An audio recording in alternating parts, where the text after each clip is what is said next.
Aquaba, welcome to Expat Life Ghana. I'm Tony. This is my wife, Io. We're documenting our move from Texas to Ghana as we go beyond the return. We are live. Whoop, whoop, whoop, whoop. So as a little Yes, teaser, we I have to are. say we have a almost 13-year-old and an almost 7-year-old. Do we already have to start talking about racism in America? Yikes. Seems like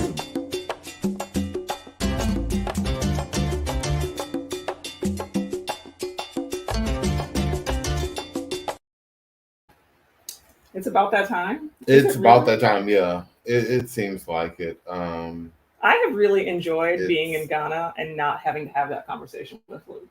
yeah, yeah. So I think for us being here, not having that conversation, it's like something you're going to have to get to eventually, and not having to get to it right now Has has been been great. nice. Has been Yeah, nice. but Well, so this video is all about quitting America. That is our topic du jour. This is going to be an interesting one. So hopefully you guys are going to feel active in the comments. Be putting in your 2 cents. We want to yeah, share it. We want to hear it. And we want to have this conversation with you guys. Is it time to quit America? I think so. You think so? I It's think like a so. heated question. But Quitting America. and my thing is, for generations, we've been getting fed the same. Oh, it's going to get better. It's going to get better. It's not getting better. I think that is actually the hardest part of the whole thing is that we're still on the forefront of a battle or a journey that's been happening for generations. Generations. It feels like at this point, At what point do you say, okay, we've been doing the same old shuck and jive, and nothing's happened? And nothing's happened. Is it getting worse? I mean, maybe it's not even. I, Okay, I we're getting think, ahead of ourselves now. We're getting ahead of ourselves. mm, Let's get this show started the right all way. right, yeah, let's do We're going that. to jump into the comments and say hi to some folks. But before we do that, we just want to welcome you to the show. We love hopping on live. We're live the last Friday of every month. So if Yeah, you are not already subscribed, hit the subscribe button, hit the notification bell so you don't miss us live. yes. Lives are some of my Pretty favorites. interesting. I Yeah, totally never know think what's going to so. happen, what's going to be said. That's true. Let's give some shout outs. Who do we have on deck for shout Shout outs? outs. Let's see. Jeff, at the Cocoa Palm Inn. Just want to shout out to you. It was great meeting you over past couple weeks. Um, and see you tomorrow. You had Kahaya. You had somebody at DK Kahaya. at Kahaya, just want to say shout out to you, DK. Truly appreciate your hospitality. Truly appreciate you and everything that your establishment did for us. We really appreciate you. Thank you. And we had a group in for about the last 6 weeks that is leaving today. A couple of guys are going to heading out tomorrow. But Yeah. for you guys who've been here for the last 6 weeks with us, thank you so much for everything. We really appreciate it. And the lovely family that left early, we missed you. You're like you're like our cousin now, Yeah, so we we're related really now. miss you, fam. We really do. We wish you all the best. I'm glad that your first time to Africa, to Ghana, was with us, and you definitely are family now. So Yeah, miss you. oh, it's nice having groups in. Hmm. All right, so we have to give a shout out to our Yeah. our clothier. What's Well, the me, word for that? I'm just a regular Joe tonight. I am. This is just I don't it's even. nice, but it's just just a regular shirt, and that's it's eye catching. I Yeah, the like it. pattern of that shirt Yeah, is nice. it's everyday comfortable wear. I like Well, it.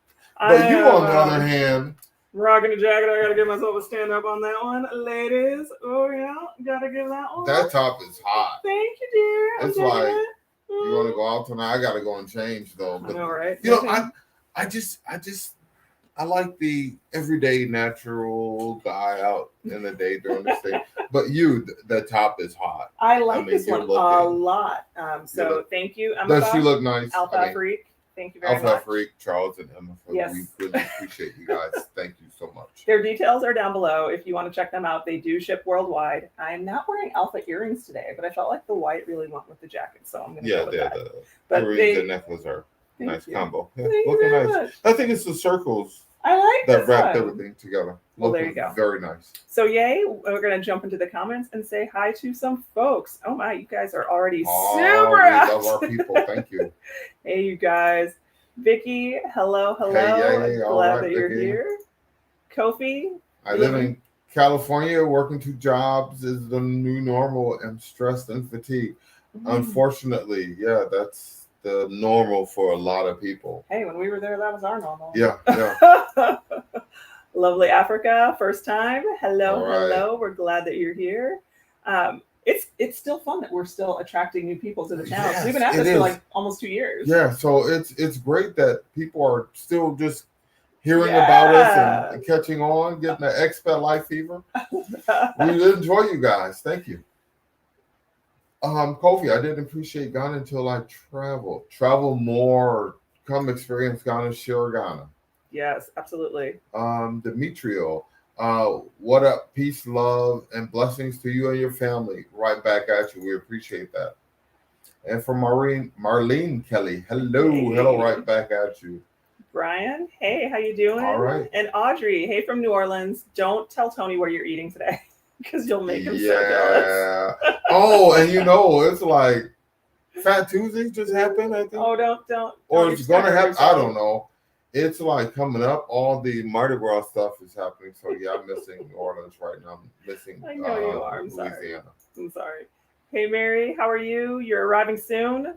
Yes. Oh yeah. All right. Oh no, y'all gonna quit. Hey, what can I tell you? Clarissa. Oh yeah, she is. Oh, we both are. Well, thank you, but yeah, she's like shining. How would you say y'all look fly in Ghanaian? I think you would just wrap it up with the chale. It's more about the attitude. You might even say like "pa." You look good, right? So have to remember there's multiple languages in Ghana. It's not just one single Ghanaian language. Tree, Fanti, Yoruba, Ghana. There's a lot. A lot spoken. So. Edwin wants to say you guys look super fly today. Thank you. Thank you, Edwin. We really appreciate that. And Ted, hey you guys, hey right back at you, man. Hey guys, James, how are you, man? Thank you. Ambidextrous, yay! My Ghana fam's online. Hey, we appreciate that and you hanging out with us. And Miss Karen, snowy Chicago. Ooh, oh wow! Do not miss that. Not even gonna lie. Not at all. Looking good. That blouse is gorgeous. Thank you. And loving life with Lane. Yes, y'all cute. I was looking. She is. She needs to do this a little more often. I think she does. I like the cloth you chose. Very close. We appreciate that. This was I think we just went and just like, oh, we like this, like that. And so today was a little different. Yeah, and I dug it. I felt like I was like I dug it. Brian wants to know if we've ever been to any other places in Africa. For me, it's Benin, Togo, Nigeria, and Ghana. So just kind of like the Ivory Coast over here. Yeah, for me, Ghana was the first stop, and we had plans to move around but because of COVID, we're limited. So we have plans to come here and move around, but. Hey, it's coming. Still it's coming, man. It's coming. Coming. It's coming. COVID will not last forever, so we're going to try to get things moving. Faye, how are you from McDonough, Georgia? Hey, Georgia girl here too. Hey. Nerdy girl, how are you doing? Good to see you this month. Glad to see you. All right. Vicky saying she loved the blue. Yeah, that's a cute color on you. Thank you. Kwame from the UK. What? From the triple K. Yeah, I know what you mean, bro. Chet is saying I look awesome, but not sure about. I like the pattern on your shirt. The pattern. Yeah, I like the fabric. It's like one of those. It's a nice shirt, but it's not like that's a wall. But it's like that's a nice shirt. It's I like the pattern. It's real nice. Absolutely. And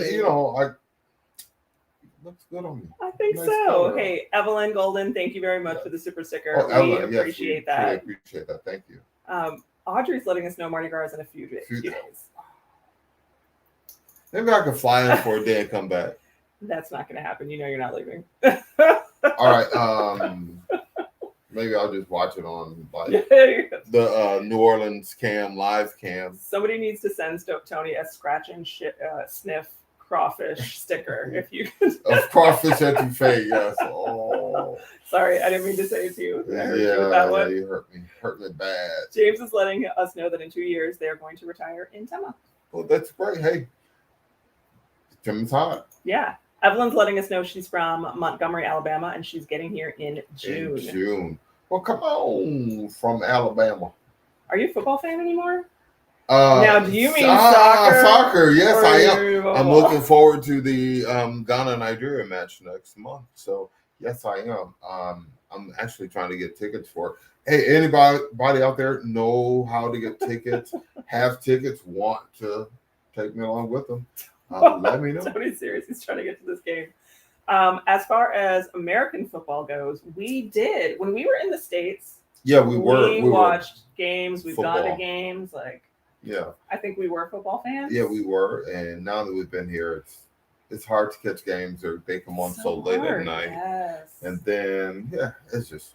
Yeah, so we haven't been keeping up as much with our teams, and they kind of don't feel like our teams anymore anyway. So. Yeah, everybody moved around so much, so now it's just go Black Stars. Cold Detroit. I'm very sorry. Yeah, it's Hamilton right now, so it's very warm here. So that probably didn't make you feel any better, did it? No, not at all. We're loving it. Clarissa says, "I'm looking." How do you do? Thank you very much. Thank you very much. I think I'm going to have to do a video where we kind of go through head wraps. I feel like people want to know how to tie these things. Well, that's your video. Okay, well, it won't be you. Frances says hello. Her husband and her would love to come here to Africa, but the crime, really? Really? You're in North Carolina. I'm curious about what you think the crime is here. Yeah, because Ghana has been ranked the number 2 safest country in Africa. So when it comes to crime, I'll challenge you, North Carolina to Ghana. I would say that that's not a fair fight because I'm pretty sure Ghana's going to win. Yeah. Yeah. There you have it. That's the idea that Africa is just one place, right? That like there's crime in Africa, and there are countries within the continent that are less safe than others.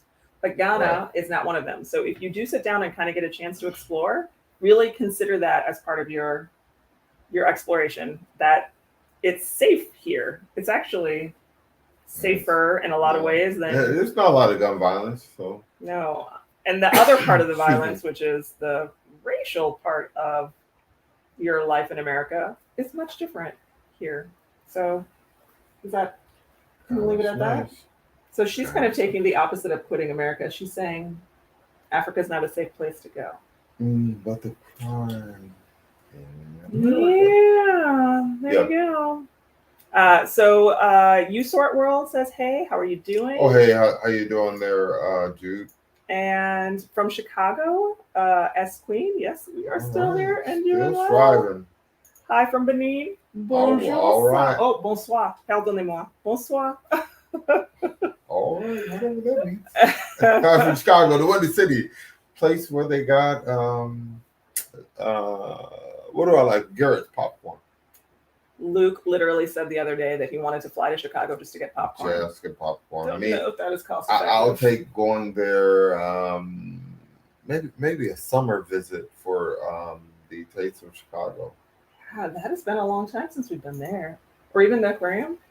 Can I get you back to the States here? So, hello there from Bobcat. How are you doing? Kwame, good to see you. Everyone needs to be watching. Hey, Brian, thank you for saying thumbs up. If you guys hit the like button right now, we'll get more people in on the conversation, which we always want. Yeah, we want more people. Audrey, bring some New Orleans spices. All right, please do.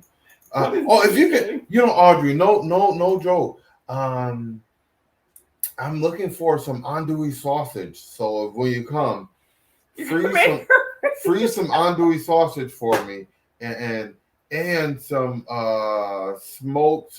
some hot spicy smoked sausage, andouille, and the beef smoked sausage. You've Those been looking two. Freeze for it, bring it. Louisiana sausage for 2 years. You have not. No, found. there's none There's here. like There's- nothing. The sausage here isn't seasoned, so it's just like. Do you know the most shocking part is when you order sausage at breakfast and they bring you a hot dog? Yeah, it's like a chicken frank instead of like pork hot dog. It's chicken. So, Yeah, not what you expected. So throw caution to the wind on that one. yeah. How was the meetup? We're gonna talk about that in a little bit, or It was great. it was awesome. Let's talk about it now. You know me, I like to party. And we have to give a special shout out to everyone who made it to the expat party meet and greets just this last week. The end of, was it middle of February? Yes. Oh, the 19th. Yes. Was it the 19th? The 12th. No, the 12th. The 12th of February. It was so fun. Yeah, I had a good time. I danced. It ended up being a rare cup party. It was like rare cups all over the place. I don't know if you want to mention all that. Yeah, the music was great. Thank you again to DJ Kalanko. Tim was hometown talent. We just had a lot, you know. The vendors. The vendors were out. We had a lot of different kinds of people in attendance. So we get a lot of kind of a mix of locals, a mix of people who live here, people who are just visiting. So I really like that little collection of folks that come. But really the vendors, nice. We had artists this time. We had 2 clothing vendors. We had Emma from Alpha Afrique, and we had Abigail from Style McBrien's. Yep. And then we also had the vegan restaurants. Garden in the Sea. Garden in the Sea, yeah, with Carlia, right. Yum. Oh, I'm still talking about her shrimp and grits. So are you? Somebody was really raving about the vegan sloppy joes. They were like, yeah, what? It's vegetarian and vegan. Vegetarian and vegan restaurant, yeah, right? Right. So that was she was there. We had Miss Gina who was bringing us fabrics. The fabrics were beautiful. Oh, the artist that was there. Oh, yes. Wow. Some of his stuff, I was like, wow, man. If my wife would let me buy another painting, I'd have 10 of them. Well, it's just crazy. That was nice. Every time I turn around, Tony's coming home with art. There's no walls left in house. Some of our friends that were in bought, some things from him. Yes. Jude was there from USort. Yeah, USort World was there. We had the air conditioning service. Miss Bethel was there with the AC install and cleaning and service. She does all so we just had, it was fun to have those guys there, and it was also fun to see the collection of folks that came through. There was a lovely, lovely couple that brought us cookies. Those cookies did not make a week. I just want you to know it was about 3 days. Yeah, I was going to say. And thank you for the Cheetos. To think who else? Oh, the Cheetos. That was like they heard our complaint about the Cheetos, and they're like, oh yeah, Cheetos. The Cheetos was like, that was the treat of the week. The week that we ate those, we saved them, really though. We had to wait a little and make it an event. It was like a family affair eating the Cheetos. Like, everybody on the Cheetos. I didn't know Luke could be so happy about orange fingers, but hey. So yes, thank you for everyone that showed up. We really do appreciate you making the trip out. We will see you guys. When will be the next meetup? May? I think May, February, March, April, May. So we'll see you guys in May for the next. I don't know. I don't know when it is. Look on the Expat Life website. Okay, so if you are curious, make sure that you join the closed Facebook group because we post there, and the details for that group are in the description box below. Mm-hmm. So let's get back into we've got Samuel here from Raleigh. All right, Samuel, how are you, bro? Thanks for popping in with us, hanging out. Renee, hello from Louisiana. All right, able to catch a live. We appreciate that. Definitely. And Kofi, greetings from San Diego. All righty, got the West Coast. Mariella, how are you, hon? She loves your head. Thank you very much. I appreciate that. Alana in the house. Hey. We've got folks in here from Lake Horn. Right. Hello. Nice. Brock says. Hornet, yeah. Like, Remember, there are 54 countries. I hate to say people. Yeah, I'm coming after like where I know. That's We okay. get You it. know, over here But we they're hear coming. people But say they're going to America, and you're like, where? Yeah, I think there's a little bit of that everywhere, but in the States especially, we don't learn the names of all the countries. No, it's like Africa. And there's some places in Africa we don't learn 54 countries. No, not at all. What about Ghana for retired seniors? Nice. What about the social services? It's nice though. You can retire if you got the money. I mean, you can.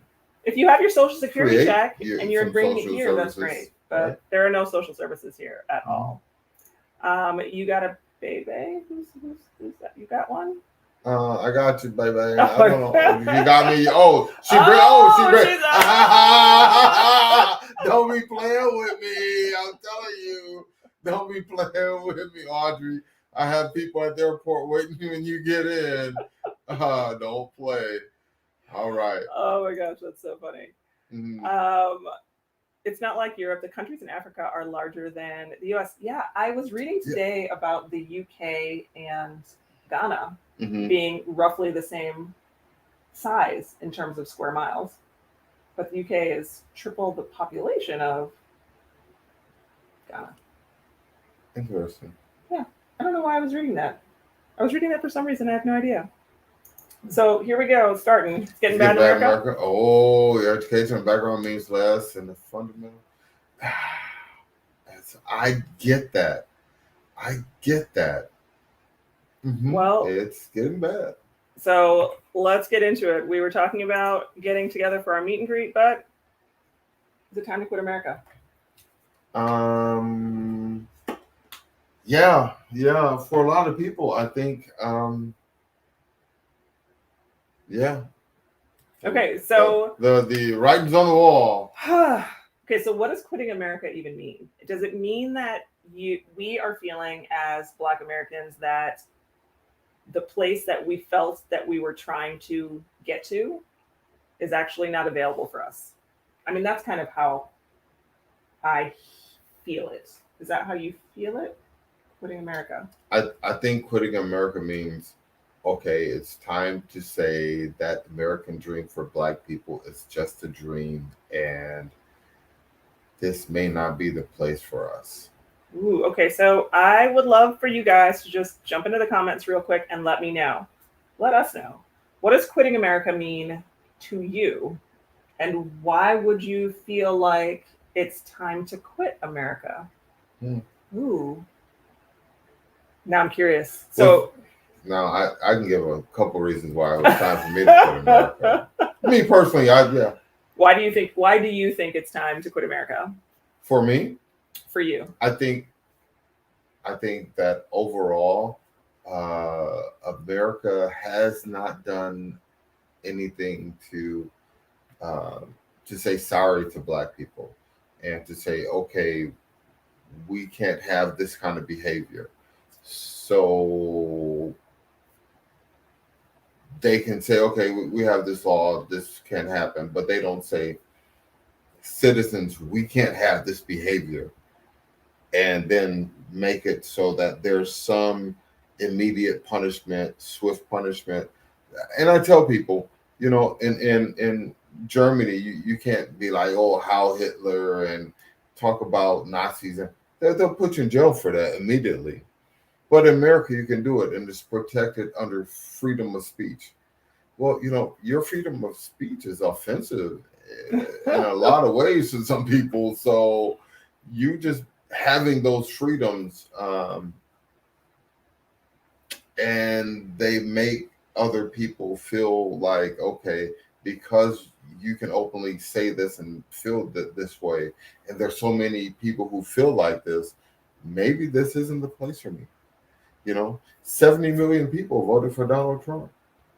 Okay, we can't start to do the political talk because but I'm just saying that his ideology, 70 million people were cool with that.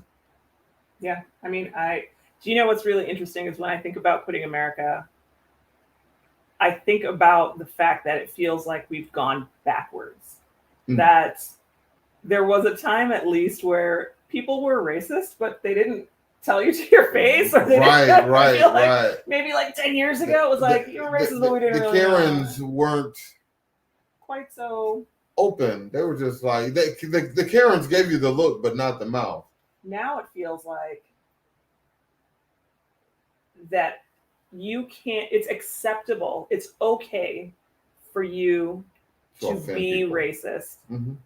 Yeah, to it's all kinds of people, not just to Black people, but it's okay for you to hate the minorities as like the collection of brown and Black minorities. It's okay for you to hate them openly and publicly. Like in America, it's acceptable. If you don't like people that don't look like you, just do it. Well, if you're white and you don't like people who don't look like you, it's okay. Yeah. That is what actually feels worse. That it's now acceptable that we're saying it's okay to treat others like second-class citizens based on the color of their skin. Whew. These comments getting interesting. So let's roll into it. It means freedom from white supremacy. Quitting America. And it feels like white supremacy is okay. And I always like to pause here because I want to make sure that this doesn't sound like we are talking badly about white people. That is not the situation. I'm biracial. My mother's white. My father is Black. I am not saying that white people are evil. And I love white people. I love white people. But there's this portion of the population that feels like they're inherently better than you because of the color of their skin. And they like to let you know that. I think that freedom from white supremacy, Lewis, is an appropriate summary of what quitting America means. Yes. We are second class. In America, true, you are. And you have to accept that. You have to accept that, hey, you know what? White people get treated better than me. Well, and just because of the color of their skin. You have to accept that.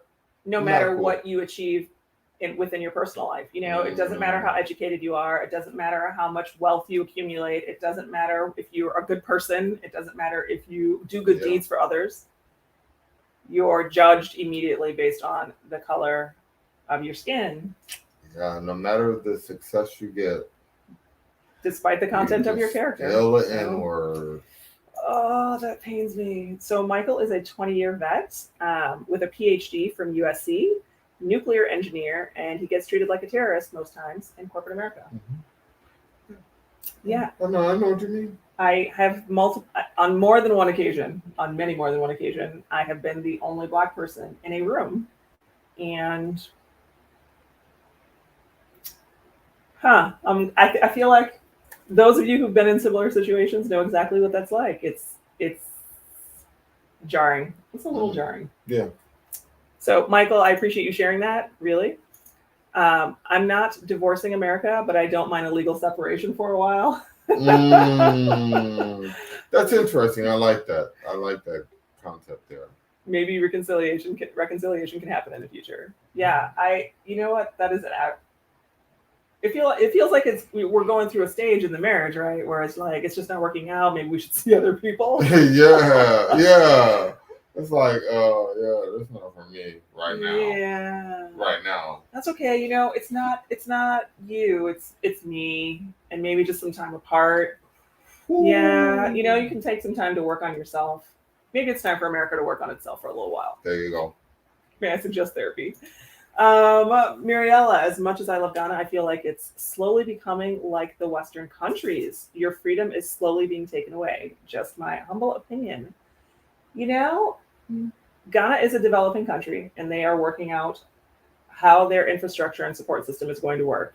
I mean, it's not nearly as old as America, but it is westernizing in some ways. Mm-hmm. Yeah. I mean, it was colonized by the West. By the West. So it kind of makes sense. Yeah, but I think as much as as you can see, like, that influence, I see Ghana holding its own. Ghana just staying true to who it is. Well, what's really interesting is that no matter how westernized in structure Ghana gets, you're still not going to get pulled over and handcuffed in the back of a car for a taillight not being out or because you're black. Or just because you're driving a nice car in a nice neighborhood that don't have a lot of black people in it. And you're like, or going for a run in the community that you live in. Right. Yeah. Or just going to get some Skittles and iced tea. You see? There's just so much that, you know, we have to give up to be accepted there. It's not fair. Because, you know, I'm 50-something years old now, early 50s, you know, and... I'm not. I'm much younger. Yeah. I'm sorry, go ahead. And it's like the things that, you know, my dad was told, his dad was told, we shouldn't still be going through that. No. So, I remember my dad got pulled over in our own driveway in our suburban house. He was a doctor. We had a house in the suburbs. We drove, my mom had a Cadillac, right? They were driving in the Cadillac, pulled into our own driveway, got pulled over in our own driveway.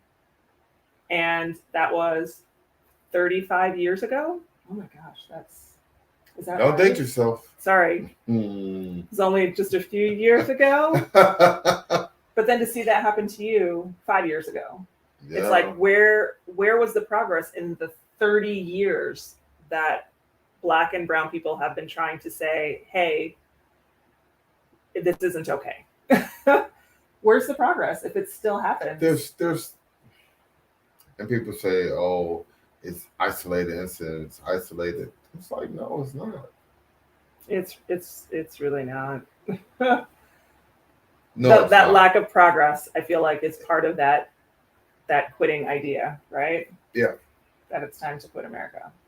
For me, definitely. Oh, well, let's see what else. All facts, it's getting old already. Yes, sir. Ramik, you're totally right. Yes, sir. And Linval, the more America, the more it remains the same. Yeah. Kwame. It's like the UK, lack of opportunities, police harassment, school exclusions of Black pupils, lack of promotion process. Exactly, UK is more anti-African people since Brexit. Yeah. And you know what? That is Agreed. actually, I can see that. What really pains me as a teacher is that we should be striving to provide equal opportunities for all kids to learn and to have the benefit of a good education. And here we are. It's like, how long has it been since the times that we've integrated schools and we've said that, separate is not equal? We're still seeing that Black and brown kids do not get educated as well. They don't get the same opportunities when they hit the employment market. They don't benefit from the power behind whatever degree they were able to attain.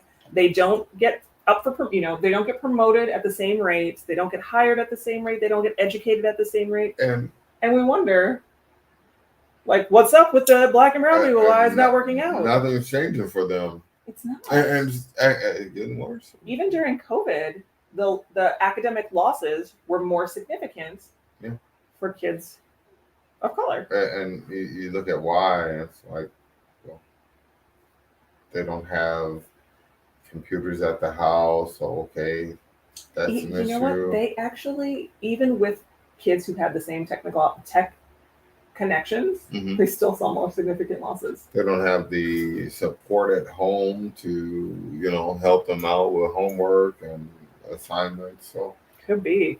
Oh, whatever the reason, it definitely seems like no. So, Michael, thank you for the super chat. We appreciate that. Racism in America is pathological. There is really no way to describe what has happened and continues to happen here. I agree with you.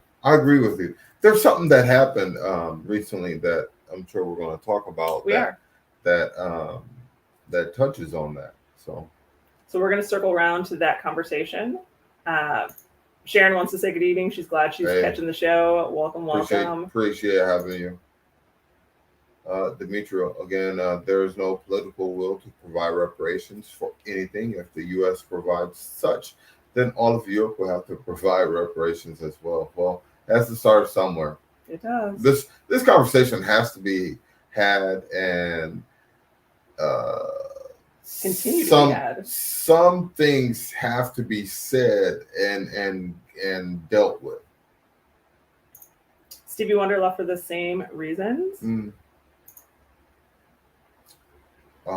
life, right? Perfect point. People think it's acceptable. It's not. Mary says she's done with the USA. And Brian, quitting America is just deciding your future. Your best future is elsewhere. Somebody thinks you may not be serious when you say you love white people. No, and I do. If you don't know me, I'm not. It's no joke.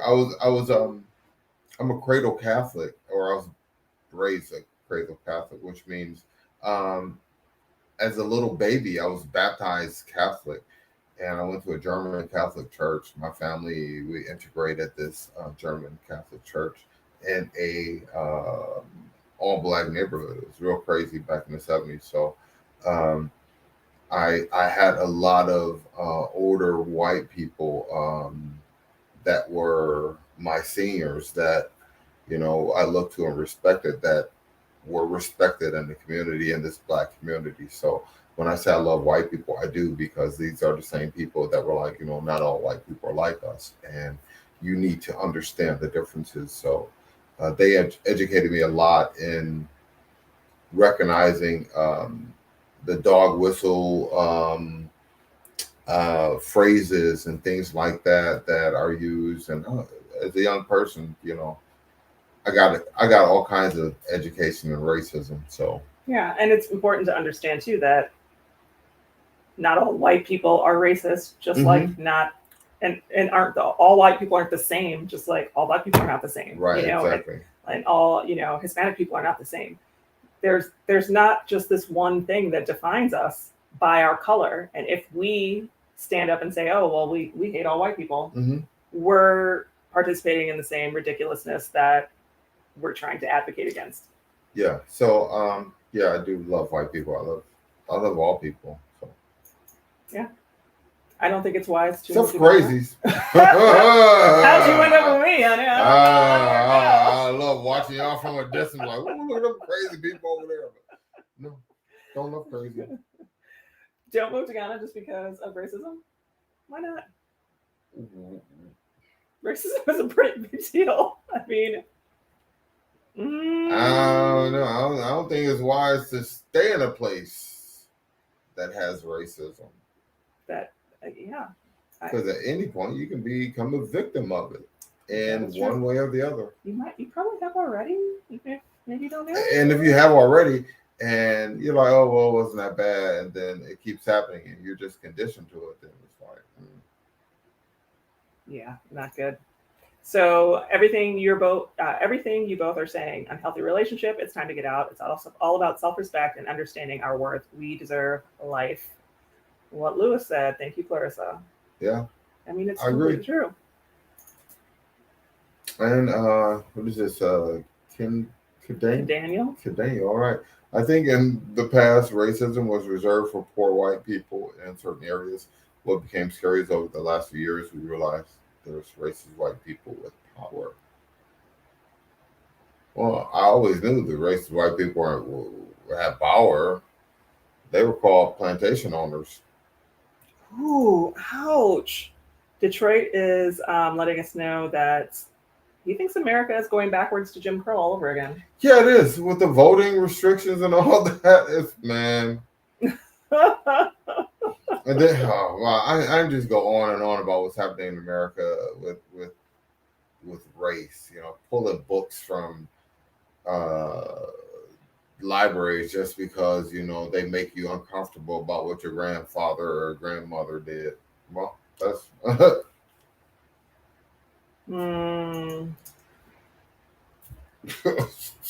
don't think I can say this person's name because I'm not sure what it is, but Africa is missing the trick. Sort out the infrastructure, the healthcare, and Black Americans will come. Do you know what I think is so interesting there is that we're all, and I'm not saying all Black people, I'm saying as Americans, we're conditioned to believe that America is the best the globe has to offer, and no other place could ever be as good as America. America is the best there is, the American dream. Everybody can be a millionaire or a superstar, or, I mean, like, possibilities are endless because America, America. There are infrastructure issues in America. Mm-hmm. And if you don't think so, there are some people who don't have clean water and don't have any water. And just to compare America to Ghana, Ghana is about the size of Florida. So, you know, size-wise, and as far as landmass. So, Florida got some issues. If you want to compare it to, you know, some of the poorer states, you know, Ghana's looking pretty nice. Yeah, and healthcare is an issue in the States in terms of access, even with insurance systems as they are. And you can pay your insurance premium every month and not have enough money to go see the doctor. How are you better off? And Blacks in the healthcare system are notoriously undertreated, mistreated, misdiagnosed, misprescribed in terms of medication. You can just go on and on. Because you walked into the hospital Black. Can't believe how that's so long. Ooh, oh, that's the song. That's the song. I haven't stopped thinking. I'm like, hey. Leaving America means leaving the hustle and bustle behind. No, you got to hustle and bustle here, or else you're not going to eat. I mean, working, able to really make it. But at least you feel like you get rewarded for your hustle here. Right. Like, if you're going to put in the work, you're going to get the benefit. Whereas there's just sometimes you're just a hamster on the wheel. It feels like people get promoted over you, or you don't get the preferential positions or treatment. All right, Jay's life out loud. I like that. That's pretty cool. For me, it's the flat out mistreatment of Blacks. We're going to get to that. I see it at work where we as Blacks can move up only so much. Absolutely. I know what you mean. I feel it when I get pulled over by the police. Well, preach, brother. Preach. I know exactly what you mean. All valid points there. Definitely. Lorianne, even trying to deposit a check. I know I should have put this one up there. Now he saw it. It's like, you're trying to give the bank money, and they're like, hey, something wrong with this person trying to give us money. Call the police on them. Now, if you're not trying to come to the bank and get a deposit or get a withdrawal for like $20,000, you know, that shouldn't have be red flag. You're trying to deposit money into the bank. You're trying to, like, hey, if nothing else, you think just take the check, deposit it, and then do your investigation. Just take the money. Well, no, they don't even want you to give them money. They don't even want it. It's. Real, I knew I should have put this one up there. For real, y'all. I knew I shouldn't have put that one up there. But with that said. Hi, I'm Leo. Subscribe right now. Let's keep this conversation going, right? Ingrid says it's horrible. America will never change. Nope. That's not that's your true. Yeah. You're 100%. America's not going to change. Somebody gonna have to put America in a headlock and make it say uncle for it to change. I mean, at some point, America is going to stop being majority, and they are going to become minority. Do you think at that point they'll be able to escape the racism that seems to be systemic and growing at this moment? I don't know. I just think once the numbers start shifting, something crazy gonna happen. Watch them vaccinations. No, I'm joking. Oh no! I'm joking, y'all. They're about to cancel their lives. Like, beep. It's a joke. Oh no! I have somewhere special, Tony. She looks marvelous. Well, unfortunately, it's like late at night here, and our kids are in bed, and when this is over, she's going to sleep. I might go out, but it's late. It's totally true. She's not. But she does. J-Pat, yeah, she does. She looks good. Thanks. Yeah. Aww. Black don't crack. She is. Yes, it does. The lights are bright. Y'all just can't see it. America was founded on white supremacy, and the Yep. majority of the population benefited from it and wants Yep. to maintain that status quo. Absolutely. But here's what I think is so interesting is that America was founded on white supremacy and slavery, and that is literally how the country was built. Mm-hmm. Why don't we teach that? I feel like if you're going to remove people from their native land and take them to a foreign country and enslave them, and then say, we're sorry, you're Mhm. equals now, like it's all good, let bygones be bygones. The history books should at least show Black and brown people that they were instrumental to the development of America to where it is today. That their place in history wasn't just as who called them? What was it? Workers. What did Ben Carson call them? That was so offensive. that's That not dude the said end. they Of were it. happy. Oh yeah, that there should be a representation in the history books that kids are taught that their contribution, their ancestors' contribution, was important, even if it And- was wrong. Yeah. So No, what do you do? do you disagree with me on that one? All right, lovely Africa. Africa have some things that goes on, but it's better than America. Yes, you're right about that. You have to accept things you should not have to accept in America. Yeah, Not good. no, it's not. Claire says they keep redrawing the lines to keep Black and Latino kids in their place. Yeah. But that's messed up. That it's systemic. It's accepted. And That is it's okay. accepted. That every time something offensive happens to the Black community, they say, "Okay, all right, and as long as people know you're just like, "Okay, all right," and I'm like, "Hey, stop that crap," they're gonna just keep doing it. The American idea, a failed project, Kimberly. Yeah. Agreed. Well, and it's interesting because all great empires at some point have fallen. Like there's no great empire from 1,000 years ago. So Mhm. is America on the way to its own failure? It peaked a while ago. Ooh, interesting. Yeah. I think it peaked, back in that Make America, not Make America Great. What the hell is wrong with me? The Buy American thing that Really? Made in America. That's what the slogan. The Made in America. Remember yeah, but why do you think that was like the best of it and we've gone downhill from there? Yeah, we have. Oh, interesting. We had all the manufacturing jobs. Our quality was, you wanted American product Everybody wanted America back then, and now it's like, Interesting. I think Okay. it peaked then. All right. That was the best it got. I remember that time my dad worked at A.O. Smith, and you could ride past 27th and what was that, like Atkinson or something like that, where that plant was. Mhm. And you look at that parking lot, it looked like a brand new a car lot out there. All the workers had new cars. All the workers. Well, and that's a problem for the corporation's bottom line now, isn't it? And I just remember growing up as a kid, like, man, I want to get a job where Pops work. Everybody got a new car out here. So now you go to these corporations, you see the cars. That's how you can tell how people get paid.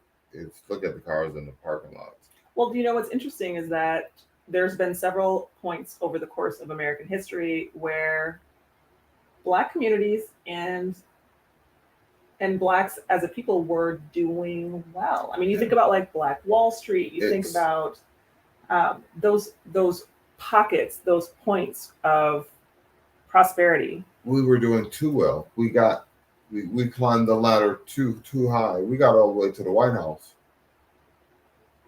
And then there's the backlash for that. Oh yeah, the backlash. Hey, putting us back in place, Donald Trump.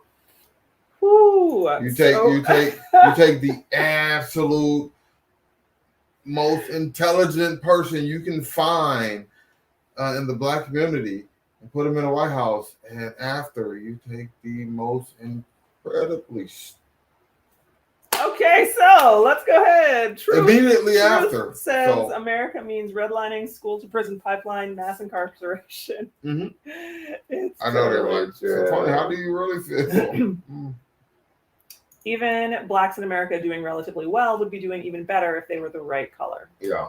It is just defeating because the system was designed with redlining, poor school systems, food insecurity, disadvantaged communities, and it all still remains. It's not even that it still remains. It's like they want to keep you in a pocket of it. If you're in it, stay in it. Yeah, right. So if you live in a housing project, stay in the housing project. Yeah, that's definitely it. It's okay to say you want to move to Ghana, but you need a plan. How will you make money? Where will you live? Yeah, absolutely. That's why you come visit. See what you'll have to do to make things work here and get a plan. Come back, make that plan, put it into action. I completely agree. So here's the next question. We've kind of been talking about quitting America. We did hit on. Oh, and I put it up, right? Did it go? Oh, no, I left. There we go. Let's talk about this. Yeah. I might have to get a fan, y'all, and like start fanning Tony off because this one. If you're familiar with this video and this incident that happened, the female officer that responded, she was just following what the male officer was doing, but the male officer. Now, I'm not going to say this guy's race. He's probably not racist. He's probably just regular cool guy who doesn't think anything about race or whatever. But it's inside of him. It's like getting lead poisoning from drinking water through contaminated pipes. It's in him, and he doesn't know it. It's through no fault of his own. And how do I know that? And why would I say that? And I look at when this incident happened, the white student was over the black student, and this white male officer came to that instant and kind of pushed the white kid to the side so he can get to the black kid. And then as the second officer, the female officer, came up, she initially was going to the white kid, but then she went to the black kid, who was not a threat. There was not a need for two officers to be on this young black kid, but yet she went there, and it's like, why wasn't that white kid looked at as much of a threat as the black kid? And that's America. That's how we are. That's unconsciously how we teach our kids. That's how we should be. So it's not that these officers are racist. I don't think they are, but it's put in us through society as little kids that this is how we treat black people. And so when you see a black person and a white person fighting, even though the white person is the aggressor, you go to the black person to put them in handcuffs. And as a former police officer, I can say I've seen that plenty of times. I was like, yo, two people fighting, why are you jacking up the black dude? Let's jack both of them up. But again, it's just something that's in us that we see black people more aggressively than we see white people or other races in America. It's a deeper story as to why that is. That goes back to slavery and why people in Haiti didn't go to the Americas, and why people like me, I'm 6'2", why I and people who look like me and were as big as me went to the Americas. They was like, oh, this guy, he's working like, 3 men. They look at, people who look like me and the guys who the size people of Haiti. deeper story. But anyway, Mm. in America, you're looked at as more aggressive if you're black, regardless of you're a Of anything. woman Of anything. or a man, you're a kid, older person. That's in them, and they're going to look at you and say, this black person is more aggressive than a white person, so I have to treat them with more physical restraint. So that's just, it's in them. It's not that they're racist. It's just that that's what America is. So It was really hold on, unconsciously, this is how they feel they have to react. It's not even that they're doing it consciously. yeah. When you watch the full video and you see the approach, it was the worst part for me is that I'm going to say a little boy because he's 14 years old. He's in 8th grade. He's in middle school. Like, there's no world where that should happen to a 13 or 14-year-old boy. Yeah. And you can just see it now. The two cops both have knees on the guy, and right in the background is the bigger kid who was more aggressive, sitting no handcuffs. But this is the approach. So this is the piece of it, right? If you're a mom, if you're a dad, and your kids aren't melanated, but you have to worry about them being anywhere. They didn't stop to find out what was going on. They didn't get information before their reaction. They came in and reacted, and their reaction was the black kid has to get taken down. Yeah. And that's it. And the white kid, the older white kid, wasn't a threat. They weren't seen the same way. And so what's worse is, as the situation unfolded more, the white kids stood up because they're like, well, I was just fighting with this kid. He's in handcuffs. The white kids stood up to say, okay, put the handcuffs on me. I'm next. And they guided him, sit back down on the couch and have a seat. Gently too. It was like, you had a rough day fighting with that little black kid over there. So you sit down and be comfortable. So even if you raise your kids right, even if you teach them to be polite and to respect police officers, if they get in a situation where they need help, there's a high likelihood that they'll be thought of as the dangerous one, the enemy, the criminal, the bad person. Yeah. So these two kids both learned something, and it's sad what they both learned. The black kid learned his place in America, and his place is, I'm not going to get treated the same as a white person. I'm going to get treated in an unfair manner. I'm going to get treated in a more negative way than somebody who's doing the exact same thing. And that white kid is learning that, hey, that's an empowering moment for him, because he's like, I'm getting caught doing the exact same thing as a black kid, and I'm being even more aggressive. And you know what? Nothing happens. You know what they looked out for me. Yeah, well. Okay. That's empowering for him, because now, fast forward that 10 years, that's how he's going to be going through life. Hopefully something he learns from this, like, hey man, okay, this was a bad situation. It shouldn't happen, whatever. But hopefully something good. He learned something good from it. But this will be a very empowering moment for him. Yeah, I don't think so. Sarah's saying that the black and white kid were in a fight, and the police put the black kid in handcuffs and didn't bother. Yeah. And what they told the mom, the black boy's mom, they said, "Oh, everyone who's in a fight gets handcuffed. That's why we handcuffed him." And they never handcuffed. Yeah. So it's a reminder of how quick to judge. Yeah. People are, including people in power, in the streets, in the workplace, in every place. It's just something. I think America peaked in the mid '60s and is on the decline. Yeah. Yeah, I remember a time for Black people it was good when like the Cosby Show and stuff was on, and you had like all these Black kids happy about going to college and wanting to go to college. I grew up around that time, and it was a good time that we were like, oh, that's how college is. Can't wait to go.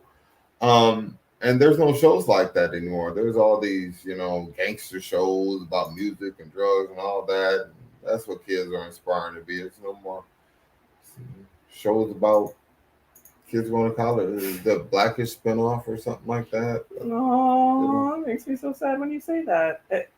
It was a good time for Black people back then. That's my thoughts of it.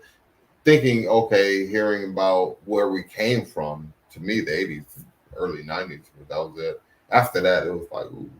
You got a little touch and go in there some places, but I Crack Monster came through, and that was it. Crack Monster. Well, so do you think in the wake of George Floyd that we're going to see gains? I mean, in the wake of George Floyd has already been going on it's been woked. No. The wake has gone by. Nothing's going to change. Nothing's going to change. They give, I know they're they're sentencing right now. They just recently sentenced the other officers in, or I'm sorry, they found the verdict of the other officers. But do you think that's going to have a positive impact? I think the only way that there will be any police reform in America is you have to have police accountability. And the way you get that is you take the city off the hook for these wrongful death and excessive force lawsuits, and you put that on the police union. You say this money has come out of your police union, so if the police can't retire on with their full pension because all this money is going for all these wrongful death and excessive force lawsuits, and that's what it is. But that's how you make them accountable. That's interesting. Because, police officers, they shoot somebody, they get a vacation, it's paid. Next thing you know, the city's on the hook for a wrongful terminate, wrongful which they pay out quite frequently. And it's like, and the officer didn't learn anything other than, I can fear for my life, go kill somebody, and nothing happens to him. Nothing. So when it comes to racism in America, do you feel like things are never going to get any better? Not that I mean, something extreme. Nope. I was about to say something extreme will happen, but then it's like, let's just say war breaks out. Then, you my American brother. No. Last week, I was that N-word down the street. Now I'm your American brother. No. So do you think that we're still feeling the backlash of actually getting a minority into the presidency? Yes, absolutely. Because now it's like every crazy whack job that thinks, because the black man did it, I can do it. And yeah, my pillow guy, you look at some of these candidates. It's like, man, some of them have been. What? Yeah, dude. You was the Chuck E. Cheese mascot 2 weeks ago. Now you running for president. Come on, man. It is very hard to put that suit on. Just, it's real hot and there's a lot of coordination in there. I mean, I'm just saying. So do you feel that Congress, who we have put in a position to support getting equal rights for its citizens and advocating for what is, can I say, the right thing to do, is just the good old boys in power stopping any kind of progress? You know what? It's just the whole political system in America is dated to me. It's like we have to have term limits age limits. But they're not going to. I mean, like, bills go to Congress over and over and over that will help the system to take the medication that it needs to get cured, and they don't do that. Well, okay, so we'll leave that conversation yeah, for another day. Yeah. We've got Helping Hand saying that they can't wait to get out of here. Hey, I can't wait to see you here partying. Normal occurrence. Every day. And is it happening more? Yes, it's happening more. Yeah. It's always happened at this rate. It's just being reported more. Trisha is not happy. Yeah, this video pissed me off completely. We know they never disdained the white kid, but tackled it. Yep, absolutely. I saw this. This graceful Griffiths. My question is, how long are we just going to stand by and watch? That's why I left, because I'm tired of standing by and watch. Black people prayed, marched, sit-ins, and all kinds of old stuff. We've been doing that for a long time. Fight back. And then they say, no. You see? Okay. Well, until you're ready to fight back. We got to slice the girl. Until we're ready to fight back. Because they did everything except fight back. When you talk about fighting back, they're like, oh, no, don't do that. Don't do that. Why not? Why not? Oh, yikes. Well, aren't there other options? I mean, when we talk about the idea of racism in America, isn't there also just the understanding that you have options? You do have options. You have options.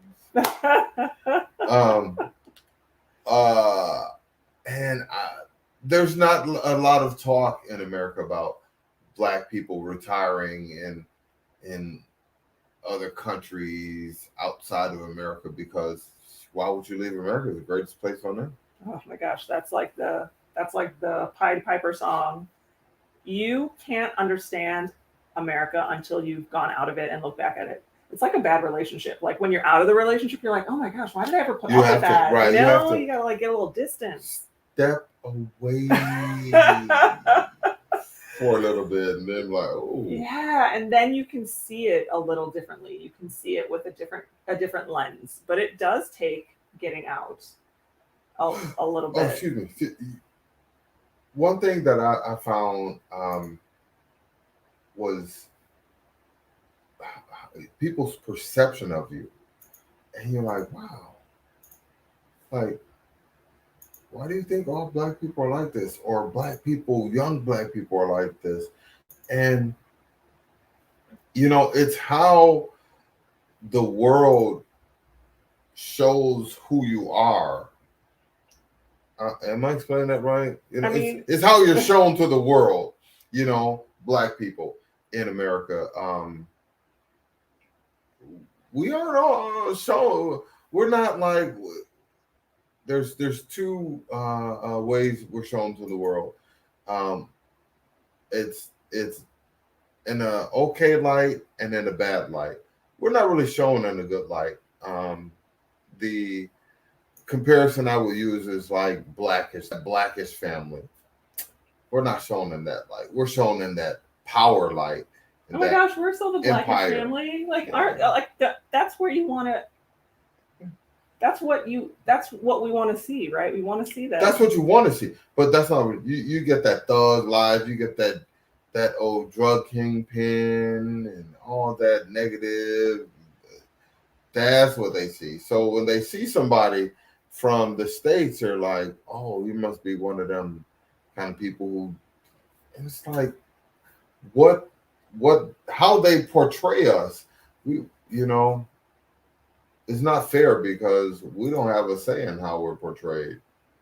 So it's important that when we go places, we represent, to the best that we can, Yeah, it's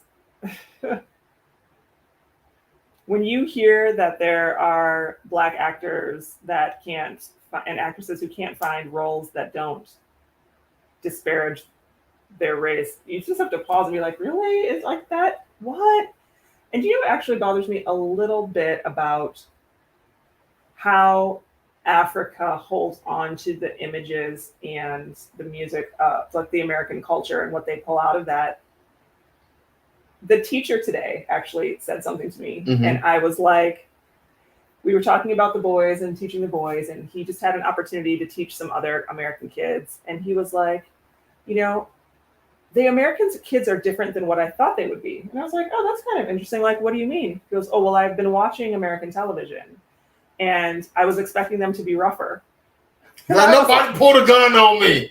And I was just like, no, American TV's not real. I ain't gonna lie. I'm gonna tell y'all what really happened. This dude had some phone books and some duct tape wrapped around him. He thought he was gonna get shanked. You know, he was like, oh, I got a little teenager, you know, I'm supposed to. So he came with some, I don't know where he got the phone book. He had like 3 or 4 phone books like Debo had and Friday.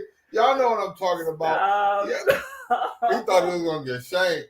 He had a metal wand and stuff for the kids when they were coming in. He was like, woo, woo, like that. I'm for real. It really happened. He was surprised how willing the kids were to learn because he was ready for something harder. And I was like, what? I mean, Dangerous Minds? What are you watching exactly that you think is America? We don't control how we're portrayed. But that's how we're portrayed. And that's how people outside of America see America and American culture. And it bothered me when he said that. I was like, stop watching TV. Yeah.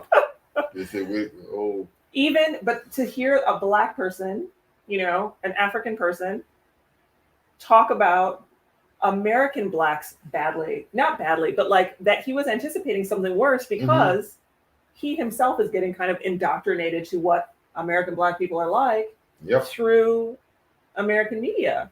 It was a little funny. Now, why do you think American media portrays Black people? So when you go there, like, oh, and you remember we went on an ATV excursion that time. It was we used to have a problem with the Black people. Like, man, come on, dude. We went on an ATV tour in a South American country. Yeah. And they wanted me to ride on the back with you. Mm-hmm. And I was like, no, I'm good. I can ride by myself. I've done it before. It's fine. And they were like, oh, Black people don't know how to ride. And I was like, well, today this old country girl from Wisconsin, right? I'm gonna ride today. And they really it wasn't like that was the end of the conversation, me saying. They were like, oh, well, they helicoptered her. They were like, they followed her for like the first 10 minutes. And they were like right on her, like, oh, she about to do something crazy.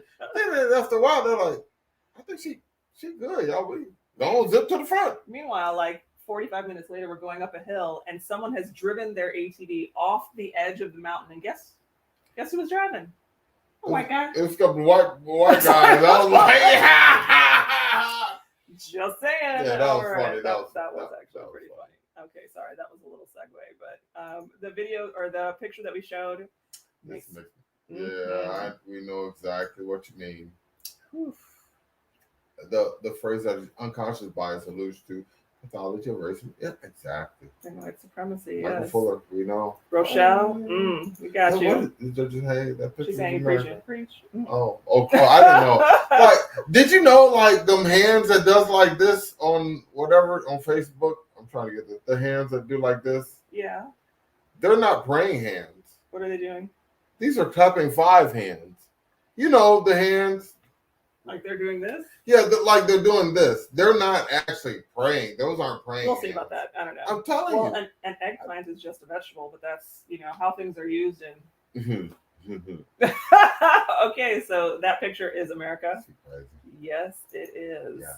Greetings. It's ingrained in them. It's ingrained in us. All of us. I'm gonna it's not trust me, I worked with some Black police officers who you like, what was that dude? Clayton Bigsby? Yeah, they were Clayton Bigsby's in uniform, man. I'm telling you. Well, and I've been with Black people who've had the same. Yeah, it's not them. It's us. We are all fed the same Kool-Aid. 12 Degree Snowman. The police racial bias leads them to believe the Black kid is more dangerous than the white kid. Yeah, absolutely.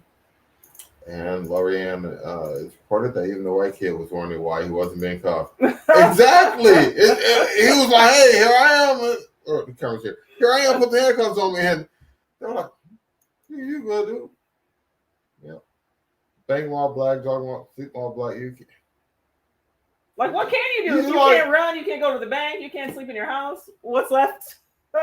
What is left? Do you know what's left? This is what's left. Ghana, baby. Ghana. Ghana. You got options. Left, yeah. You just have to know. And if it's not Ghana, and that's fine. If it's not Ghana for you, it doesn't There's have to be Ghana. 50 other places on the continent of Africa that you can go and check out. And there's even if you decide Africa's not for you, some place is nice for you. There's some place. It doesn't have to be America. It's or the UK or Canada. Stop listening countries. They pick up the 6-year-old.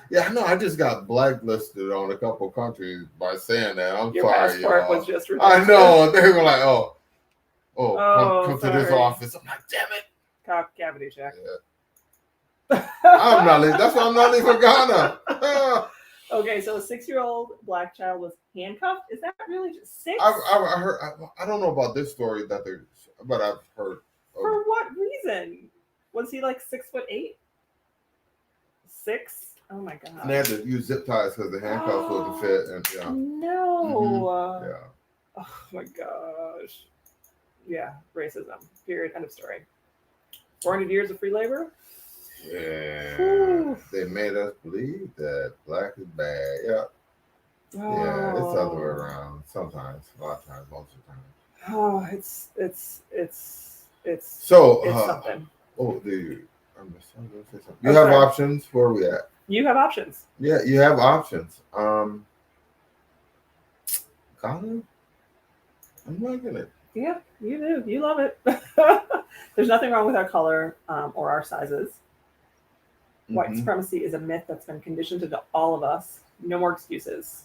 No more explaining. One thing I tell people is it's interesting to go to a country and fill out forms and not once do the forms ask what race you are. They ask your nationality, but not your race.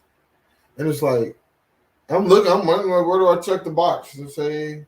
And then I'm thinking, what do I say I am? Do I say African American, Black American?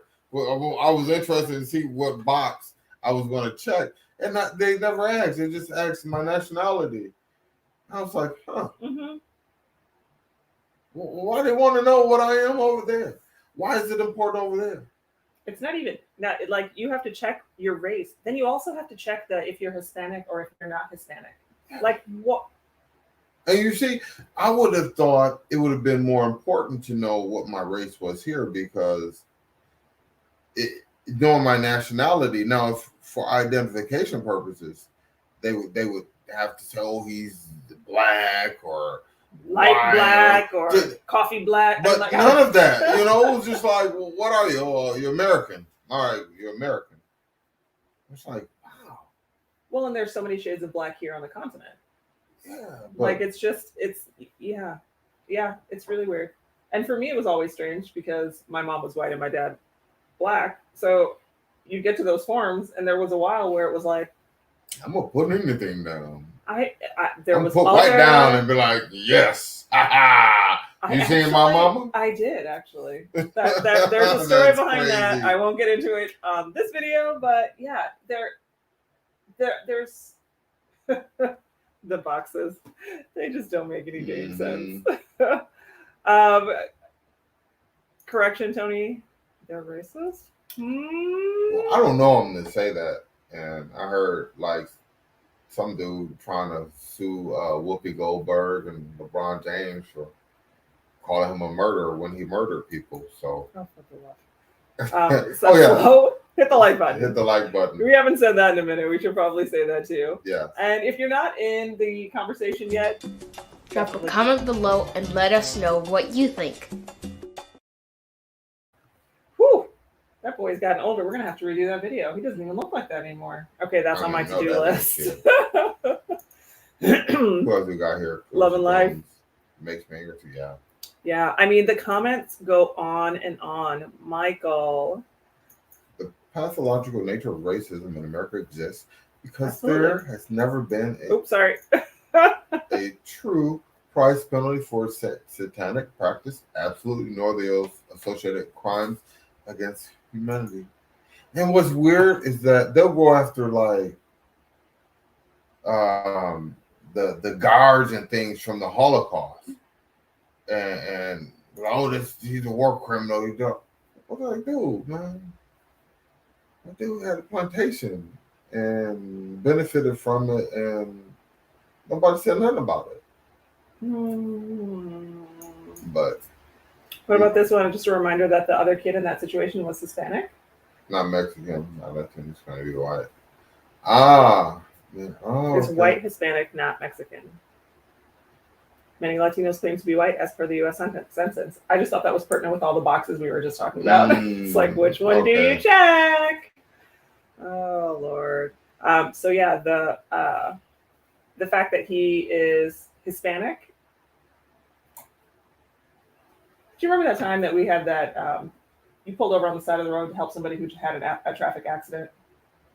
And the officers that came onto the scene had a Hispanic name on his name tag. And the people started talking Spanish. They were speaking with Spanish. Yeah, he had the name was like Hernandez. Right. And the officer listened to them for a minute, was like, yo, I don't speak Spanish. And it was like weird. It was like, even I was going like, yo. Are you know? You don't speak Spanish, do you? In Houston, man. What kind of Spanish dude don't speak? Hernandez in Houston. Why? You don't speak Spanish. But that's the thing too, right? Is that there is a lot of presumption that goes on based on the tint of your skin. And that happens in a lot of different directions in a lot of different ways. So I gotta say that is completely true. Be ready today. Thank you so Thank much. you. We appreciate it. Nathan Hawkins Jr. We appreciate that. Sir. Thank you very much. I don't think we're gonna get Michael Fuller done. We appreciate you, man. You've been dropping some real great points, man. Yes. We appreciate it. Thank you. Yes, you have. They don't want us in America. Oh, if they don't want us in America, they never should have brought us. Exactly. Our ancestors over here, instead of cursing and desecrating the graves of their forefathers, they're taking the out on us. Yes, they are. Yeah, I agree with you 100%. So, Jack, hi everyone. I'm quitting America. Time to move to Ghana. I'm in love with Ghana. Yes. So we understand. I'm in love with Ghana too. The pros far outweigh the cons, so that's why we are here and loving it. Yeah, I definitely agree with that. Well, so we did have a couple of things that we kind of skipped we had like a whole flow to the show. Yeah, but the deep conversation. It did. We got real deep into it. But that big thing to remember is that you do have options. Don't forget that. And if you decide you want to come to Ghana, don't forget to hop on a tour with us. Yeah. We will show you the best that we have to offer. Just visit the website at www.expatlifeghana.com. Absolutely. So we had some questions that pop up into the comments whenever we drop videos, and the questions always crack us up. So we're going to go through some of the questions that have come through. If you have any questions about Ghana and you want to drop them in the chat, we might still have some time to get to yours. If not this time, on the next live. This one cracked me up. Tonisha, are there bridges in Africa? I don't remember seeing any when they showed the cities. You haven't seen these questions yet. Yeah, this is going to be interesting. I'm trying to read them with straight face. I'm like, are they serious? No, she did. Yeah, there's bridges in Africa. Are there bridges in Africa? No, there are not. Sorry to inform you that there's regulations here that they have to get from one side of the river to the other. They have to use the wood raft, and they have to pull the rope. Somebody's gonna think that's true. Do not say that out loud. Yes, here is Tanisha. Here is the longest suspension bridge here in Ghana. It's right over the Volta River, which is the largest man-made lake in West Africa. So Yeah, They bridge. build stuff here every once in a while. Yeah. And it's really nice. It was redone a while ago. Beautiful, beautiful bridge. And as you can tell, it's lush greenery and mountains and all that kind of stuff in the background. The Volta area, the Volta region, Beautiful. very. It's a big, big, big, big area Yes. too. So it's just A lot to explore. You come to Ghana, come check it out. So yes, there are bridges in Africa. There are bridges in Ghana. I can't speak for the other 53 countries. There are bridges there, Or they're using the raft. It depends. or they just jump over them. Pole vault. Oh no! You're gonna get it in the Okay, comments. I'm sorry. Jake wants to know if there's good barbecue in Ghana. Good steak. Oh. Yes, you can find good steak here. I'm just looking because I want to go for steak. I've been saying this for like 3 months now. He I want totally to go has. for steak. And she's like, That's because it involves like a 40-minute drive to go get a good steak. And, I guess I'm not that motivated by the steak. Well, I won't ask you about it anymore. I'm just gonna Okay, we'll go get a steak. You're just gonna go without we'll me? be out for about 3 hours. Yeah, Why you smell like? Yeah, it smells like a real steak. But it's not as easy to get. Yeah, and the barbecue, no. Somebody was saying that there was a southern food joint that we should check out, but I still don't think it's going to be. Do you know where the best barbecue is? Yeah. Tony's Grill. Yeah. I've heard. Yeah. It's hard to get a table there though, and they make you wash your. And own the food dishes. goes quick too.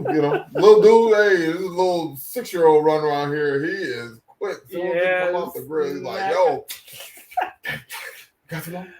Oh my god, like Yeah, a little. Okay, here we go. How do I contact you? Hey. No, you can go to the website, www.expatliveghana.com, and there's ways to contact us that way. That was fair enough, right? Yeah, let's do that. What kind of jobs out there in Ghana? Ones that don't pay American wages. So we always try to encourage people to come here with business ideas to benefit from the opportunities here through being a business owner. It's going to be a challenge if you come here to try to find a job. Mm-hmm. So. Yeah, and coming here, get a job. You're taking jobs from people here who actually maybe the job do more than you. And you're going to be paid in a Ghanaian salary. So just be aware of that. Unless you can find an American job that has placement here, in which case, yes, more power to you. We have fair weather. Can someone with $1,300 a month live on just that? Yes. Yeah. And you do all right. Yeah, you sure will. Now, if it's just you do pretty good. Like you and another person do all right. Now, you start talking about little kids and families going to school. Oh, anytime you talk school, the tuition is just, so there you go. It's just you. You'll be fine. This one came through. Interested to see how you're going to react to this Patty, one. complained about America. Now you complain about We were complaining about Ghana in a video, allegedly. It might have been that you're not going to make it in Ghana video. Yeah, there's one of them people that don't realize we aren't complaining about Ghana. When we talk about anything negative with Ghana, we're explaining to the people who listen to us and follow us that don't know what's happening here in Ghana, or they may hear, "Oh, Ghana is so great, Ghana." We give them, Ghana is great. However, there's some things you're going to have to deal with when you come here. So we're not complaining. We're just telling people, hey, this is what you're going to have to deal with when you come here. I think that's really important because there are some content creators for any country, not just Ghana, for any country, who really just focus on the positive things. Right. And everything is like this glossy, perfect life. And there's no perfect out there anywhere. Yeah. Anywhere. Right. You are going to exchange one set of positives and negatives for another set of positives and negatives. And it's just a matter of which positives and negatives you want. But that's why Tony loves Ghana so much, is because his exchange of American racism for some of the a bad road in Ghana. It's just not. It's not a fair trade. There's there's a winner, hands down. It's like, Tony, man, I can't believe you driving on that road. It's so bad. I know, but at least I won't get stopped by the police on it.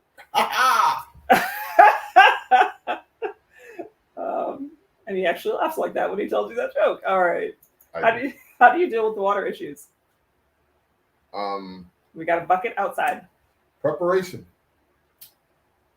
And a big ass bucket. Yep, that's how that works out. Yep. Basically, yeah, it's just preparation. Just your water may go out, have water available. Yep. Ray L says, what are some local dishes you like and don't like? The grilled tilapia is probably one of my favorite dishes here. The grilled tilapia. Yeah. I just that's grilled it. tilapia. Yeah. I like peanut stew, kelewele. I definitely can get down on okra stew. We had some the other day. That was really good. Oh, and light soup. Light Really soup. Light soup. The whole family will eat light soup, the boys included. What Light don't soup. I like? There are some stews where I can't identify exactly what's been put in it. Those are always, I'm like... Yeah, there's some soups here and stews that they're like a gumbo mix and stuff, and I'm like, I'm not hungry. Thank you. I just came from. Don't that smell like onions? I was just eating an onion sandwich a minute ago. Yeah. That's there's one thing that I just don't. The goat soup. I used to eat goat soup, but then what threw me off? It's really popular. Yeah, what threw me off of goat soup was the castrated male goat soup has a distinctive scent, and I was like, we're gonna have to do a video about that. That's not gonna make any sense here. Yeah. We're gonna do a goat stew video. Yeah, it's kind of like gotta write this stuff down. Chitlins. If you smell chitlins, it's not gonna make you want to eat them. Smell that castrated male goat soup. You're like, ooh, hard pass on that one, Chief. You like wache as well? Oh yeah, I like wache. Yes. Yeah. Okay, so there's some dishes that you can try out. Mm-hmm. Alternity wants to know, where can I purchase a Blackzit shirt? We love hearing things like that. I know, I love the Blackzit shirts. There should be a merch somewhere in this frame, somewhere along the sidebar. But if not, go to expatlifeghana.com. You'll be able to find things over there. And damn, Tony, who's your tailor? Love your shirts. For the lives, we have to give it up to Alpha Afrique. They keep us popping. Absolutely. And for the other, we have local tailors that we use for the regular clothes. I have Jimmy. He's my personal tailor, and I use Kafui. Hey, Kafui. Yeah. Kafui's never going to watch this video, but I know. Kafui Community 11. Yeah. Community 11. Thank you. But for our lives, this Alpha Freak baby. I can tell you. No, yeah. So yeah, and you're looking very good today. Thank you, dear. You should damn, wish you had a babysitter. Sneak out the house and we'll take you out while you're looking hot. Hey, all right. Yes, that's real goat. It comes with a natural smell. Oh, John, then you know what I mean. Well, see? It was like, Tony knows. Yeah. Oh, that's so funny. You're doing a great job promoting the country. Oh, we appreciate that. Thank you. Yes. Somebody should let the president know. So we don't want him to watch these videos. Can you let somebody know who got some land in Pram by the beach? Because we've been having this issue. We have land in Pram. I'm just ready for some new land, y'all. No, I'm so tired of the whole thing. Anyway, check out that real estate video. You can see it on our channel. It's still taking time. Time or money. Okay. Missouri.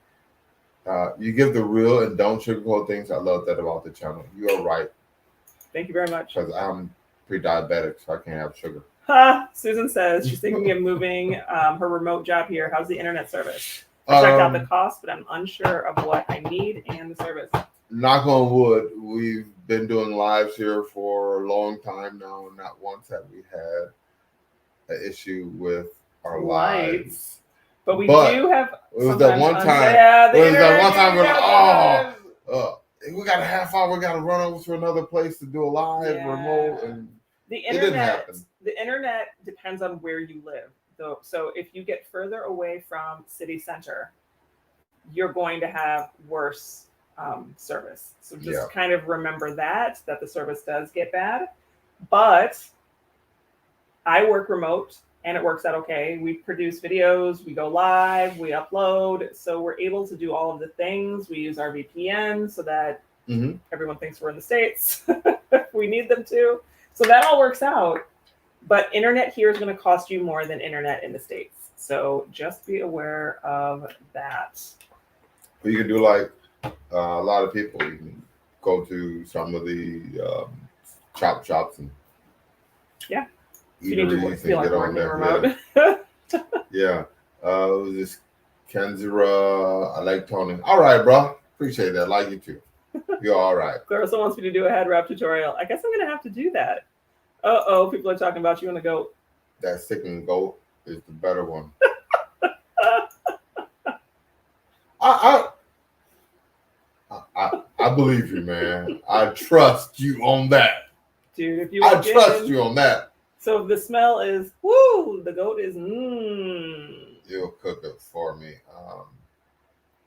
Who's going to eat it for me? Yeah. Okay, so here's a serious question from the goat. From the goat. Still be here. I won't count the drivers. I won't count any of the drivers because, any hostility. Not even anything close to hostility. Yeah, hostility? No. No. Aggressive hawkers on the street? Does that? No. None. No. Yeah, we barbecue at home. Yeah, absolutely. Largest man lake. I don't know if I looked that up about the world. I looked that up. Okay, so read it first. Is the Volta Lake the largest man-made lake? It's the largest in the world, not just in Africa. I looked that up. Go look that up, Roxanne. Go look that up. I think people in Ghana just say that because at one point it may go up. But it was at one point, but I it's like number 3 or something now. Yeah. Is English the most popular language here? Yes, English is the number 1 language here, and it's spoken basically everywhere. And I don't have a problem. Yeah, no, I mean, even sometimes it's broken. You might get a little bit of a broken English, but if you take the pains to learn a few true words, that's probably going to do you the best. So, Susan, hey, thank you. Clarissa's thanking us for having the conversation. Oh, I appreciate you hanging out with us. Yeah, options are important. I am Black American, and that also has a permanent residency in Mexico. Oh, great. Yeah, Black folks need to. And what's great is just the Black Mexicans. Yeah.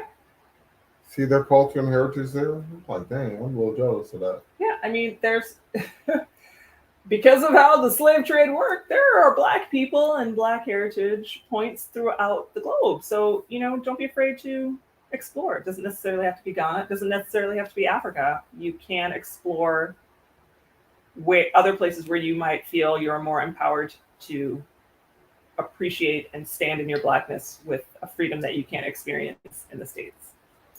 I love this question. Most A's cannot afford to move from the States. Well, honestly, that's a priorities thing.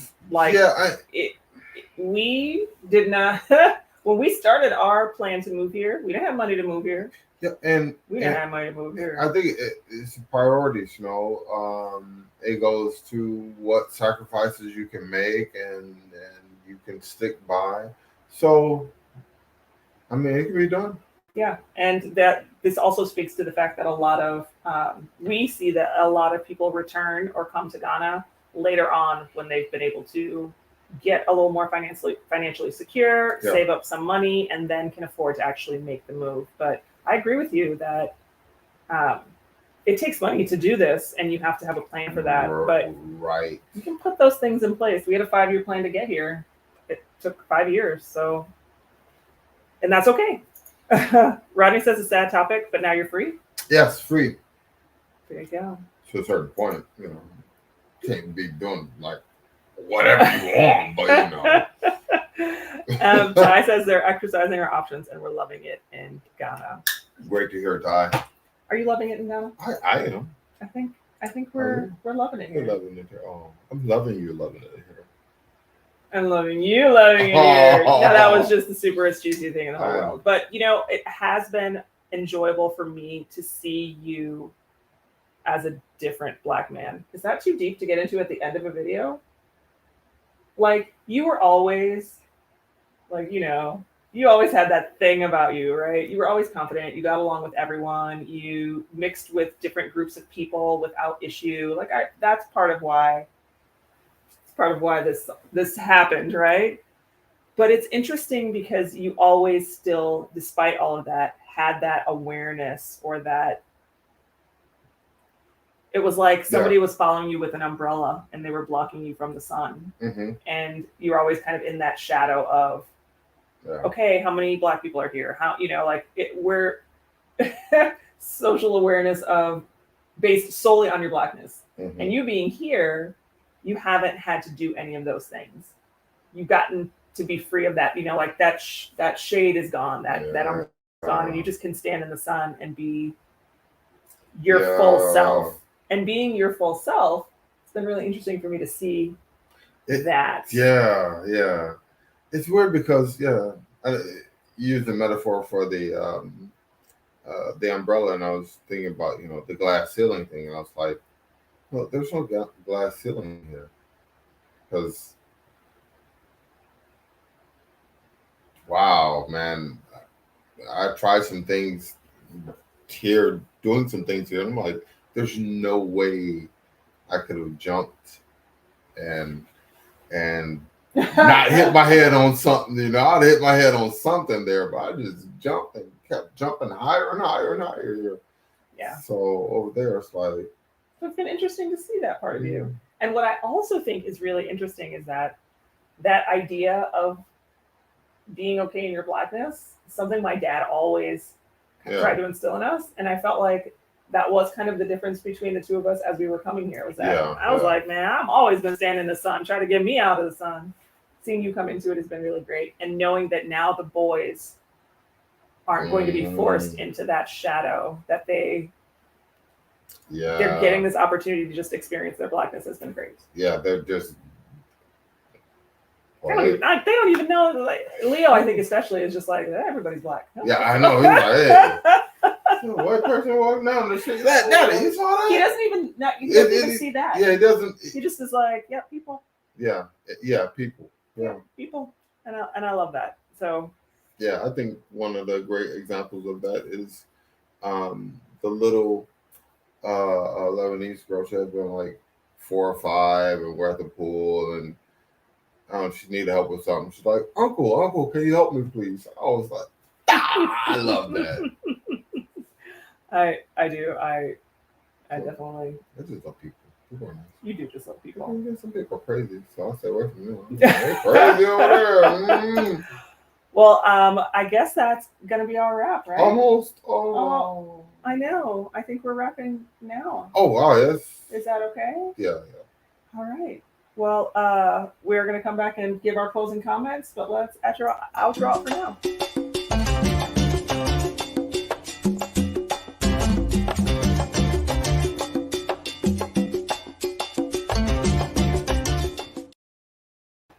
All right, so you guys, this has been all about quitting America. Hopefully, you've enjoyed the conversation. Yeah. If you're watching this after, definitely get into the comments. Sorry, that was my computer. Yeah, we could be on this I mean, we really just touched on some things, but you know, this could be an all-day topic here. You know. Yeah, but we appreciate you guys getting into the comments and having this conversation with us.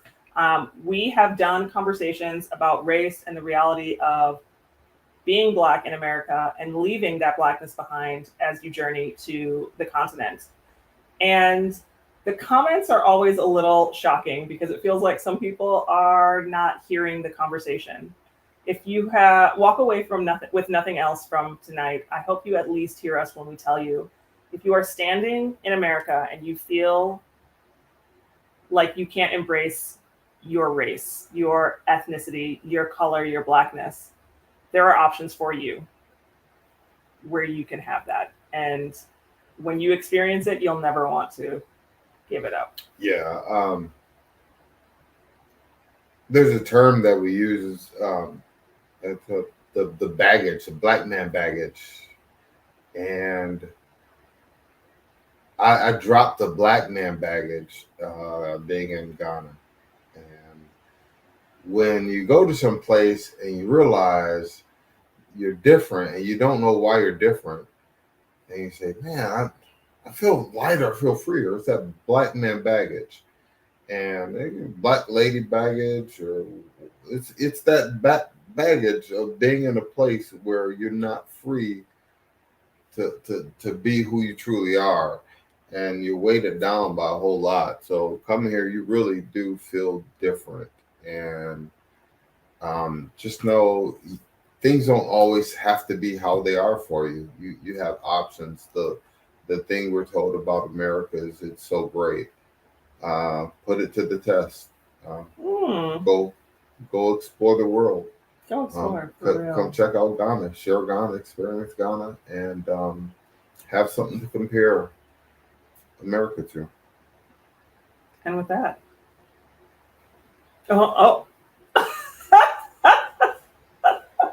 Sorry, Whoa! I didn't mean to step on your line. I won't do your close, but I will say, just remember, you have options. And with that, Charlie out for now. I'll take one. I'm sorry, I didn't read it. Yeah. Oh.